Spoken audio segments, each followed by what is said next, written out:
How to change avatar in Duolingo. In this video, I'm going to show you how you can change your avatar. First of all, open the application. Now here on the bottom, you can see this profile icon. Simply tap on the profile icon. Now here on the right top, tap on settings. So we are in this settings interface. Here on the second option, you'll be able to see profile.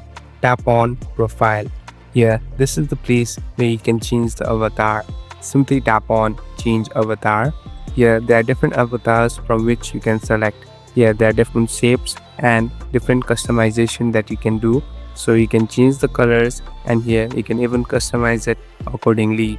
At last, here on the right top, tap on done and you'll be created. So the avatar has been created and other friends and people will be able to view it as the same avatar too.